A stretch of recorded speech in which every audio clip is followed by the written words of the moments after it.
এটির তদন্ত কমিটি করা, আব্দুল হামিদ পালিয়ে গেলেন, আপনার একটা ছোট বক্তব্য, পালিয়ে গেলেন কোট আনকোট, এইটা নিয়ে বক্তব্য এবং দাবি আদায়ের যে পথ দেখালেন ছাত্ররা, সেটি নিয়েও একটু বলবেন। ধন্যবাদ আপনাকে। আসলে রাষ্ট্রটা ফ্রি ফর অল হয়ে গেছে। আপনি এই মুহূর্তে শুধু জগন্নাথ বিশ্ববিদ্যালয় নিয়ে আলোচনা করছেন, কিন্তু আমার মনে হয় সারা বাংলাদেশে যতগুলো আন্দোলন হচ্ছে এখন সব ছাত্ররা, আপনার ঢাকা বিশ্ববিদ্যালয়, জগন্নাথ বিশ্ববিদ্যালয়, শাহবাগের আর্টস, বরিশাল বিশ্ববিদ্যালয়, কৃষি বিশ্ববিদ্যালয়, আরো না জানা, অর্থাৎ এই যে ছাত্ররা এই যে গণ অভ্যুত্থানের পরে ছাত্রদেরকে প্রত্যেকটা মিনিস্ট্রিতে বসানো এবং রাষ্ট্র পরিচালনার দায়িত্ব দেওয়া, এতে ছাত্রদের মনোজগতে বিরাট পরিবর্তন হয়ে গেছে, যে তারা যা চায় তাই পায়। যেমন ধরেন 2013 সালে শাহবাগে গণজাগরণ মঞ্চ হয়েছিল, সেখানে কিন্তু মূল নায়ক ছিল আপনার ডাক্তার ইমরান সরকারের কথা বলছেন, ইমরান সরকার। এখন কিন্তু তাকে খুঁজে পাওয়া যায় না। আবার রাষ্ট্রপতি হামিদ আপনার রাষ্ট্রীয় প্রোটোকল নিয়ে 3.25 ঘন্টা আপনার ভিআইপি লঞ্চে বসা ছিল। ওখানের কুলি, পিয়ন, দারোয়ান সবাই চেনে তাকে, এবং ওখানে সব গোয়েন্দা সংস্থা ছিল, তাকে কেউ আটকালো না। এবং শেষ উত্তর দেওয়া হলো তার যাওয়ার বিরুদ্ধে নিষেধাজ্ঞা নেই। সে মার্ডার কেসের আসামি, এত বড় গুরুত্বপূর্ণ ব্যক্তি চলে যাচ্ছে, যাদেরকে ঠেকানো হচ্ছে, গোয়েন্দা সংস্থা জানবে না? অবশ্যই জানে। অথচ বলির পাঠা করা হয়েছে পুলিশকে, সাথে সাথে প্রত্যাহার করা হয়েছে, সাসপেন্ড করা হয়েছে। এর নেট রেজাল্টটা কি হলো? পুলিশ ট্রমাটাইজ হলো। এমনি পুলিশকে অ্যাক্টিভ করা যাচ্ছে না। পুলিশ এখন নির্দোষ পুলিশকে সাসপেন্ড করা হয়েছে। এখানে হোম উপদেষ্টা কেন জানে না? অস্বীকার করবেন? তিনি বলছিল যে যদি এটা প্রমাণিত হয় যে এরা মানে গোয়েন্দা সংস্থার ফেলিওর থাকে, তাহলে আমি দায়িত্ব নিয়ে পদত্যাগ করবো। উনি এখন আছেন কেন? পদত্যাগ করেন নাই কেন? সুতরাং অন্যের ঘাড়ে উদর পিণ্ডি চাপায় দিলে তো হবে না। পুলিশকে ট্রমাটাইজ করেছে, এই পুলিশ কিন্তু দায়িত্ব পালন করবে না, কারণ নির্দেশ পুলিশকে সাসপেন্ড করে দেওয়া হয়। ওখানে তো অনেক গোয়েন্দা সংস্থা আছে, ডিজিডিএফআই, এনএসআই, এসবি সব আছে। আপনি তাদের গোয়েন্দা সংস্থার রিপোর্ট নিশ্চয়ই সরকারের কাছে আছে, এবং 3 ঘন্টা বসে রইল। তাকে আমি একবার বাইরে যাওয়া নিয়েছিলাম ফ্যামিলি সহ, হঠাৎ করে ইমিগ্রেশন ক্রস করলো আমার ফ্যামিলি। আমাকে হঠাৎ করে ইমিগ্রেশন থেকে এসআই বললো যে একটু স্যারের এখানে 1 কাপ চা খান। আমি চা খেতে গেলাম, যে কি নারী অফিসার, সে বেরোয় খালি টেলিফোন করতেছে। তখন আমি বুঝে ফেললাম। আমি বললাম, এই শোনেন, আমার বিদেশে যাওয়ার দরকার নাই, আমার টিকিটের পয়সাটা চান, টিকিটের পয়সাটা ফেরত চাই। হ্যাঁ, আমি টিকিট করে এখানে আসছি, আমাকে আটকায় দিলে আমার টিকিটের পয়সা দিতে হবে, ওইটা বলেন। হ্যাঁ, তখন বেচারা ওই ফোনে হেসে দিছে, ফিরে এসে আমাকে ছেড়ে দিছে, চলে গেছি। যাই হোক, অর্থাৎ ইমিগ্রেশন জানে না, ইমিগ্রেশন কাউকে চেনে না, আবার কাউকে আটকাতে পারে না। গোয়েন্দা সংস্থা ভরপুর থাকে, এটা কেউ বিশ্বাস করবে না। আর প্রেসিডেন্ট ছিল সে হামিদ সাহেব, তিনি নিকুঞ্জে বসবাস করছে, চোখের দৃষ্টিতে নিকুঞ্জে তার বাসা আছে, নিকুঞ্জ বাসার থেকে এয়ারপোর্টে গেছে, এবং নিকুঞ্জে তিনি ছিল, তাকে গ্রেপ্তার করা হয় নাই। অর্থাৎ সরকারের সাথে নেগোশিয়েট করেই তিনি বেরিয়ে গেছেন। সেই নেগোশিয়েটটা কার সাথে করেছেন? তদন্ত করে সেটা বের করেন। পুলিশের ফেইলার, ইমিগ্রেশনের ফেইলার, এইগুলো খুঁজে তো লাভ নাই, কারণ সরকার থেকেই তাকে রিলিজ করে পাঠিয়ে দেওয়া হয়েছে। হ্যাঁ, সুতরাং সরকার এখানে দায়ী। অবশ্যই হোম অ্যাডভাইজার এতদিন যদি মনত স্বীকার করে তাকে রিজাইন করা উচিত ছিল। এখন আসেন আন্দোলনের কথা যেটা বলছেন, কারণ এই যে আন্দোলনের কথা আসার আগে এই যে নেগোশিয়েট করে সরকারের সাথে নেগোশিয়েট করে বেরিয়ে যাচ্ছে, মানে তিনি তো একমাত্র না, ওবায়দুল কাদেরের চলে যাওয়াটা খুব আলোচিত হয়েছিল সেই সময়, যে তিনি কিভাবে চলে গেলেন, তিনিও তো যেতে পারেন না এভাবে চোখ ফাঁকি দিয়ে। আবার সেই সেনানিবাসে থাকা 626 জনের মধ্যে 2 জনকে অবশ্য হস্তান্তর করেছে আনিসুল হক আর সালমান এফ রহমান, সাবেক স্বরাষ্ট্র উপদেষ্টা আমাকে বলেছেন আমারই একটা অনুষ্ঠানে। তার মানে বাকি 624 জন, তারা কিভাবে গেলেন? তো কি নেগোসিয়েশন হচ্ছে? সরকার কি যেখানে সুবিধা হচ্ছে বা যেখানে সুবিধা পাচ্ছে তাদেরকে ছাড়ছে, যেখানে হচ্ছে না বা পাচ্ছে না তাদেরকে ছাড়ছে না, এরকম না, কিছু ঘটনা নাকি? নেগোসিয়েশনটা কি না, মানে কি? না, সমস্যা তাই। আমরা এই সরকারে আমি বলি এটা একটা আন্তর্জাতিক সরকার। আপনি খেয়াল করে দেখেন, আপনার কমিশন থেকে শুরু করে সরকারের ভিতরে 3 ভাগের 1 ভাগ হলো বিদেশি নাগরিক, অন্ততপক্ষে দ্বৈত নাগরিক। তারা আমাদের দেশ চালাচ্ছে। তো সুতরাং বিদেশি ইনফ্লুয়েন্স তো আছে। আপনারা দেখেন না, করিডোর দিয়ে দিল, কেউ জানে না। একটা অন্তর্বর্তীকালীন সরকার একটা করিডোর দিয়ে দিচ্ছে, এদেশের কেউ জানে না। এই অন্তর্বর্তীকালীন সরকার যার 3 ভাগের 1 ভাগ হলো বিদেশি নাগরিক, তাদেরকে এই দেশটা লিজ দেওয়া হয়েছে নাকি? তারা একটা সময়ের জন্য আসছে, একটা ভ্যাকুয়াম সময়ের জন্য আসছে। তারা নির্বাচন দিবে, সংস্কার করতে চায়। সংস্কার তো ছাত্রদেরও দাবি ছিল না। ছাত্রদের কোটার সংস্কার, চাকরির জন্য কোটার সংস্কার ছিল, পরে 9 দফা, পরে ফেসিবাদ বিলোপ, আন্দোলনটা গেল। তখন সব পিছন থেকে সব দল, জনগণ, হকার টকার সব কিছু সবাই নামছে। হ্যাঁ, তো 52 সাল থেকে যত আন্দোলনের 24 পর্যন্ত নেতৃত্ব দিচ্ছে সবসময় ছাত্ররা। সেই ছাত্ররা এখন যা চাপ মারে দেয় তাই। আমি যে কথা বলছিলাম, এই যে 2013 সালে যে ইমরানের সরকার নেতৃত্ব দিল, ওটাও সরকার পৃষ্ঠপোষক ছিল। সরকারের ওটা বসানো হয়েছিল, কাদের মোল্লার যাবজ্জীবন হয় তাকে ফাঁসি দেওয়ার ইচ্ছায় ওটা বসানো হয়েছিল। তারপর ওটা ভেঙে দিয়েছে। ওখানে ছাত্রলীগ ছিল, বাম ছাত্ররা ছিল, এটা তৈরি করা হয়েছিল রীতিমতো। হ্যাঁ, তো সেখানে আপনি খেয়াল করে দেখেন, সেখানে আপনার পানি সাপ্লাই, এমনকি বাথরুম বসায় পর্যন্ত দেওয়া হয়েছে, খাবার দাবার দেওয়া হয়েছে। এবারে ছাত্ররা দেখেন শুধুমাত্র আপনার রাষ্ট্রপতির উদাহরণ দিচ্ছে, কিন্তু আপনি খেয়াল করে দেখেন যে এই যে ছাত্ররা যে জাস্ট 1 ঘন্টা টাইম দিল, হাসনাত সাহেবদের নেতৃত্ব দিল, সেখানে তো সব আপনার ইসলামপন্থীরা এসে ভিড় জমাইলো ওখানে। হ্যাঁ, আপনি খেয়াল করে দেখেন, এখানে আপনার এর আগে নারী সংস্কার কমিশন করেছিল। এই সরকার তো বোঝে না কোনটা কখন কি করতে হবে, তা বোঝে না। নারী সংস্কার নিয়ে এমনি ইসলামপন্থীরা সব গরম হয়েছিল। তারা গিয়ে এখন ওখানে যা নানান স্লোগান, গোলাম আজমের বাংলায় আওয়ামী লীগের ঠাঁই হবে না, সাইদির বাংলায় গোলাম আজমের ঠাঁই হবে না, জাতীয় সঙ্গীত পড়তে দেয় না, ইত্যাদি ইত্যাদি। তো এরপরে আবার এই এনসিপি থেকে কিন্তু একটা লিখিত স্টেটমেন্ট দেওয়া হয়েছে। সেখানে বলেছে 1947, 1971 এবং আপনার 2024, এই 3টাকে হাইলাইট। আপনি বলেন তো 1947 দ্বিজাতির তত্ত্ব ভিত্তিতে দেশ পাকিস্তান বাংলাদেশ তৈরি হয়েছে, সেটাতে আমার কি স্টেক? আমি তো মনে করি যে কাশ্মীরে যে এখন পাকিস্তান ভারত যুদ্ধ হচ্ছে, কাশ্মীরে তো অধিকাংশ মুসলমান ছিল, সেটা কেন বাংলাদেশের অংশে আসে নাই? কেন পাকিস্তানের অংশে আসে নাই? আমি তো ঠকেছি। আমি তো বলবো ওই দ্বিজাতি তত্ত্ব টেবিলে যে বৈঠক হয়েছে, সেটা তো আমি ঠকেছি। বাংলাদেশ ঠকেছে, মুসলমানরা ঠকেছে। হ্যাঁ, সেই 47 সাল কেন ছাত্ররা স্মরণ করতে হবে বলেন? আরে 71 আর 24-কে সমান করে দেখা হবে। এখন আপনি বলেন, আজকে আওয়ামী লীগের আপনার বিচার হচ্ছে, তাদের অ্যাক্টিভিটিস বন্ধ করছে। 71 সালে প্রাদেশিক সরকারের 4 জন মন্ত্রী ছিল জামাতের, এবং জামাত সিদ্ধান্ত নিয়ে পাকিস্তান আর্মিকে সহযোগিতা করেছে। যে গণহত্যা হয়েছে, আওয়ামী লীগের যদি বিচার হয়, জামাতের কেন বিচার হবে না? ওটা তো আরো বেশি ভয়ঙ্কর ছিল। 71 তো তারা দেখে নাই, তারা বুঝতে পারবে 71-এ কি ধ্বংসযজ্ঞ চলছে। আপনি 71-কে ছোট করে তো হবে না।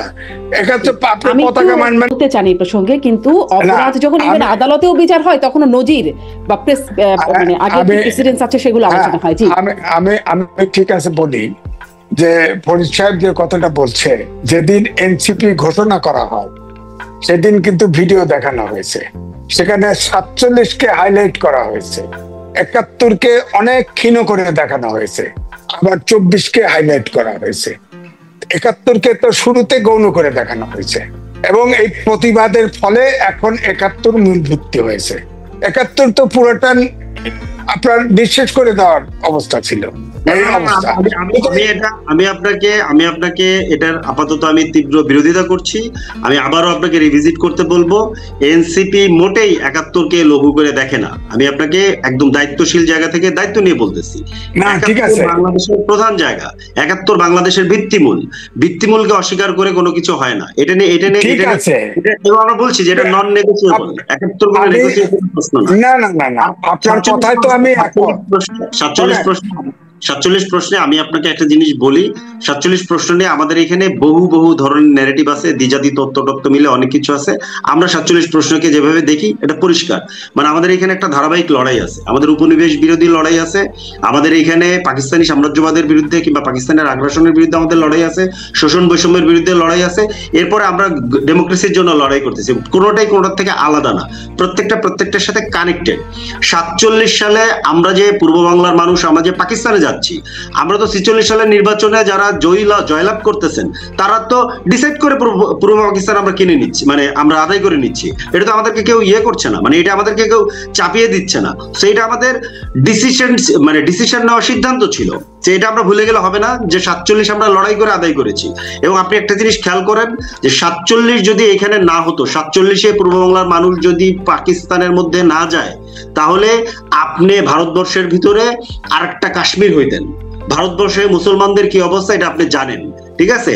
এইখানকার নাগরিক, মানে এইখানকার মানুষের মানবিক যে মর্যাদা এবং অধিকার প্রতিষ্ঠা যতটুকু এগিয়েছে ৪৭ হওয়ার মধ্য দিয়ে, এবং যেই শয়তানিটা এখানে করা হয়েছে এর আগে, ৪৭ এবং ৭১কে মুখোমুখি দাঁড় করিয়ে দেওয়া, এখন আবার একটা চেষ্টা করা হচ্ছে ২৪ এবং ৭১কে মুখোমুখি দাঁড় করে দেওয়া। ব্যাপারটা মোটেই এরকম না। ৪৭ সালে আমাদের যে নেতারা পাকিস্তান আন্দোলনের জন্য লড়াই করেছিলেন, মাওলানা ভাসানী সহ যারা ছিলেন, ইভেন শেখ মুজিব পর্যন্ত, তারা প্রত্যেকে ৭১-এর জন্য লড়াই করেছেন। কই তাদের ভেতরে তো এই গিল্ট ফিলিং ছিল না যে আমি ৪৭ কেন করলাম? এইখানে একটা পক্ষের মানুষের এইরকম করা আছে, এরকম বলা আছে যে ৭১ হচ্ছে ৪৭-এর ভ্রম সংশোধন। মোটেই না, ৭১ হচ্ছে ৪৭-এর সিলসিলা। সিমিলারলি ৭১-এ যে আকাঙ্ক্ষা আমাদের এখানে তৈরি হয়েছিল, সেই আকাঙ্ক্ষার রাষ্ট্র বাস্তবায়ন করতে না পারা, এইখানে একটা ব্রিটিশ পাকিস্তানিদের উপনিবেশিক রাষ্ট্র রেখে দেওয়া এবং সেই রাষ্ট্রের জুলুম, সেই রাষ্ট্রের ধরেন অন্যায়, সেই রাষ্ট্রের লুটপাট পাচার, এর মধ্য দিয়ে ফ্যাসিবাদ প্রতিষ্ঠা, সেই লড়াইয়ের ধরেন সর্বশেষ রিফ্লেকশন হচ্ছে ২৪। কোনোটা থেকে বিচ্ছিন্ন নয়, কোনোটাকেই অস্বীকার করার কোনো সুযোগ নেই। এটা প্রত্যেকটা লড়াইতে এই ভূখণ্ডের মানুষের, মানে কি বলে, জান রক্ত কোনো সুযোগ নেই। একদম এখানে জি, জনাব ফরিদুল হক, এটা স্পষ্ট আপনার এই জায়গাটা আপনি একটা ঐতিহাসিক বিশ্লেষণ, মানে ইতিহাসের বিশ্লেষণ করছিলেন সেখানে। কিন্তু মানে যাদেরকে নিয়ে আলোচনা করছি, সেই ৭১-এর জামাত, তাদেরই ধারাবাহিকতা এখনো চলছে। তারা এখন আপনাদেরই আন্দোলনে গিয়ে যখন, যেটি জনাব এম এ আজিজও বলছিলেন, গোলাম আজমের বাংলায় আওয়ামী লীগের ঠাঁই নাই, নিজামীর বাংলায়, সাইদির বাংলায় আওয়ামী লীগের ঠাঁই নাই, এই বিষয়টা কি আপনারা কিভাবে নিলেন এবং এই বিষয়ে কি কোনো ব্যবস্থা নেওয়া, কোনো উদ্যোগ নেওয়ার কোনো কাজ আপনারা করছেন বা ব্যবস্থা নিচ্ছেন? আমি এটা ১ মিনিটে বলতে পারি। এটা হচ্ছে যে এই ঘটনাটা যেটা হচ্ছে, এটা আমাদের আন্দোলন প্রথমত না, মানে যেভাবে এনসিপির আন্দোলন বলা হয়েছে, ব্যাপারটা এনসিপির আন্দোলন না। এটা সবাই ছিল এখানে, বিভিন্ন গ্রুপ, গোষ্ঠী, রাজনৈতিক দল কিংবা অরাজনৈতিক অ্যাক্টিভিস্ট গ্রুপ সবাই ছিল। ডাকটা দিয়েছিলেন না, ছাত্র দল ছিল না, বামেরাও কি ছিল? বিএনপি ছিল না। ডাকটা দিয়েছিলেন হাসনাত আব্দুল্লাহ। এবং যেটা হয় যে মাঠে যে জিনিসটা যখন ছড়িয়ে যায়, প্রত্যেকটা জায়গার উপরে আপনার কন্ট্রোল থাকে না।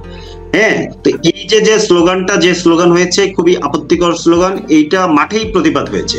কিন্তু প্রতিবাদ করতে করতে তো স্লোগানটা দিয়ে দিয়েছে, এই ঘটনা ঘটেছে। কিংবা ধরেন জাতীয় সঙ্গীতে যখন বাধা দেওয়া হয়েছে, জাতীয় সঙ্গীত কিন্তু বাধা দেওয়ার পরও জাতীয় সঙ্গীত মানে থামানো হয়নি, জাতীয় সঙ্গীত কিন্তু গেয়ে যাওয়া হয়েছে। এবং এর পরবর্তীতে প্রত্যেকে তার নিজ নিজ জায়গায়, এবং এনসিপি দলীয়ভাবে এইটার ব্যাপারে তার অবস্থান পরিষ্কার করেছে যে আমরা মোটেই বাংলাদেশকে আমরা মনে করি না যে এটা গোলাম আজমের বাংলা। কারণ গোলাম আজম একদম পরিষ্কার, ওনার একদম মানে পরিষ্কার অবস্থান আছে ৭১ সালে উনি বাংলাদেশ চান নাই। এবং বাংলাদেশ হওয়ার পরেও ৭২ সালেও উনি পূর্ব পাকিস্তান পুনরুদ্ধার কমিটি করে বিভিন্ন জায়গায় লবিং করেছেন যাতে আবার পূর্ব পাকিস্তানকে পুনরুদ্ধার করা যায়। এটা উনি করেছেন। অতএব কোনোভাবেই এটা গোলাম আজমের বাংলা হতে পারে না। নিজামী সাহেব এখানে আলবদর বাহিনীর প্রধান ছিলেন, উনি ছাত্র সংঘের প্রধান ছিলেন, এগুলো পরিষ্কার। আপনি ধরেন আজকে যখন মানে জুলাই আগস্টে যে ঘটনা বাংলাদেশে ঘটেছে, এই ঘটনায় আজকে এই যে ধরেন জিএম কাদেররা যেভাবে ধরেন বলে যে ওনাদের কোনো দায় নাই, উনি তো জাতীয় পার্টির প্রধান ছিলেন এবং এই জাতীয় পার্টি পার্লামেন্টে ছিল ডামি ইলেকশনে, কই ওনারা এর বিরোধিতা করে এখান থেকে তো বেরিয়ে আসেন নাই যখন গণহত্যা চলতেছে। তো 71 সালে সেম ঘটনা, ওনারা তো এখান থেকে বেরিয়ে আসেন নাই, বরঞ্চ গোলাম আজমরা এইখানে ইয়ের পক্ষে কি বলে পাকিস্তান বাহিনীর পক্ষে, পাকিস্তান বাহিনীর গণহত্যার পক্ষে তারা মানে কি বলে সম্মতি উৎপাদন করার চেষ্টা করেছেন, তারা শান্তি কমিটি করেছেন, এগুলো পরিষ্কার, এগুলো বাংলাদেশের মানুষের সামনে পরিষ্কার। আপনার বক্তব্য একদম পরিষ্কার। জনাব ফরিদুল হক এই জায়গাটা আপনি স্পষ্ট করেছেন। এটা মনে আমি একটু সামনে তাহলে তরুণরা এটা জানে না, এটা প্রত্যেকে জানে। আপনি কথা বলতে গিয়ে দেখেন রাস্তা আছে প্রত্যেকে জানে। জি, বাট আপনার মতো স্পষ্ট করে সবার কাছ থেকে আসলে শোনা যায় না, সেটাই বলছেন। আমার কাছে মনে হয় যে ফরিদ সাহেব একটু বাম ঘরানার লোক, যার ফলে ব্যাখ্যা দিয়েছে যে যেটা দিছে। আমি আপত্তি করতেছি, আমি কখনোই কোনো বামপন্থী রাজনীতি করিনি, ইভেন আমি কোনো ডানপন্থী রাজনীতিও করিনি।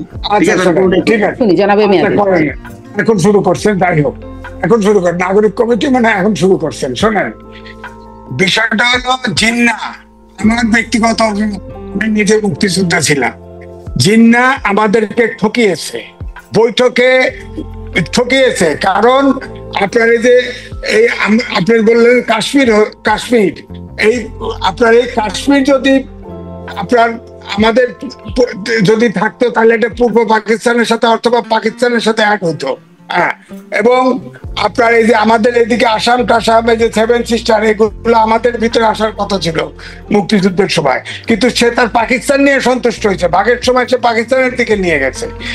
আমরা ঠকেছি, এই জন্য আমাদের কাছে মনে হয় আমরা ছোট। তো আমার বক্তব্য হচ্ছে যে এখানে 71 এবং 24 এটা আলাদা আলাদা সত্তা, তবে 71 বাদ দিয়ে কোনো কিছু এই বাংলাদেশে চিন্তা করা যাবে না, কোনো কিছুই না। আমার মনে হয় আজকের আলোচনায় অন্তত এই বিষয়ে বক্তারা সবাই দুজনই একমত যে 71 বাদ দিয়ে কোনো কিছু চিন্তা করা যাবে না। অন্যদিন হয়তো এটা নিয়ে আলোচনা দ্বিমত থাকে, আজকে মনে হয় একমত আছে। জনাব এম এ আজিজ, কিন্তু তাহলে একটু সামনের দিকে, মানে ইতিহাস থেকে এখন একটু সামনের দিকে কথা বলি, যে বিএনপি এই আন্দোলনে ছিল না, কিন্তু বিএনপি এই আওয়ামী লীগ নিষিদ্ধের সিদ্ধান্তকে সাধুবাদ জানাচ্ছে। এতে বিএনপির মানে এই সিদ্ধান্তে বিএনপির লাভ হলো নাকি ক্ষতি হলো, নাকি আসলে কিছুই যায় আসে না? না, লাভ ক্ষতি আমি মনে করব পলিটিক্যালি তারা লাভবান হয়েছে। যোগ দিলেই পলিটিক্যালি কন্ডেম হইতো, কারণ তাদের উপস্থিতিতে যদি এই গোলাম আজমের দেশ এইসব যদি স্লোগান হতো আরো বেশি বছর তাদেরকে সবসময় বলা হতো, জামাতের কারণে বলা হতো, 20 দল ছিল, সবসময় বলা হতো যে এটা একটি লিবারেশন ফোর্স, এবং বিএনপি হলো উপদেষ্টা। আর 2 নম্বর হচ্ছে যে এই যে ভারতে যে স্ট্যান্ডিং কমিটির মেম্বার ছিল, এবং সে কিন্তু আসার পরে ট্রাইব্যুনাল গঠন করার সাথে সাথে লিখিত দাবি দিয়ে বলেছে যে আপনার আওয়ামী লীগকে নিষিদ্ধ করা হোক। সে আইনি আশ্রয় না নিয়ে এই যে এক্সিকিউটিভ অর্ডারে যে আওয়ামী লীগকে বন্ধ করলো, অ্যাক্টিভিটিস বন্ধ করলো, এটা তো আইন কভার করে না। তারপরে সাথে সাথে ইলেকশন কমিশন যে তাদের নিবন্ধন বাতিল করলো, এটাও তো আইনে কভার করে না, এটা তো জোর করে করছে, একেবারে ঠিক জোরে। ওই যে আসলাম সাহেব সব মৌলানা নিয়ে, ইসলামপন্থীদের নিয়ে আপনার ঘেরাও করে ফেলছে, 144 জারি ব্রেক করে এটা করছে। তো প্রেসারে এই গভর্নমেন্ট কাবু হয়ে গেছে।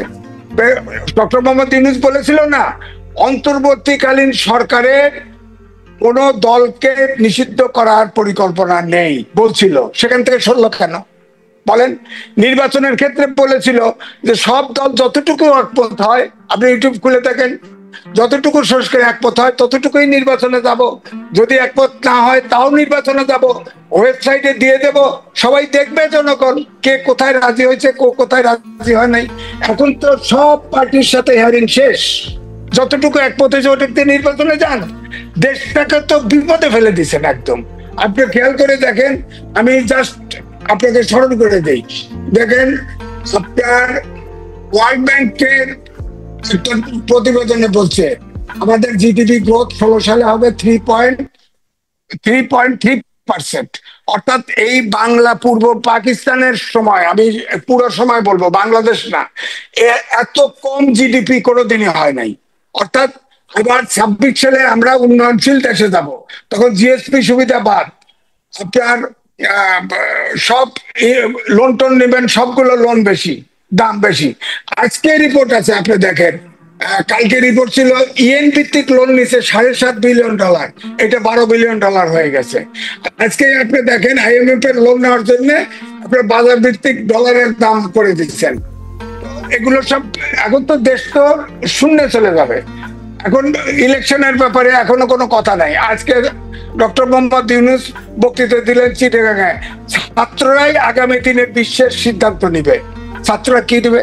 উনি তো সব সংস্কার কমিশনে একজন ছাত্র ঢুকায় দিছে, প্রত্যেকটা মিনিস্ট্রিতে ঢুকায় দিছে, এবং এত 52 সাল থেকে আজ পর্যন্ত সব ছাত্র, সব আন্দোলনে ছাত্ররা নেতৃত্ব দিয়েছে।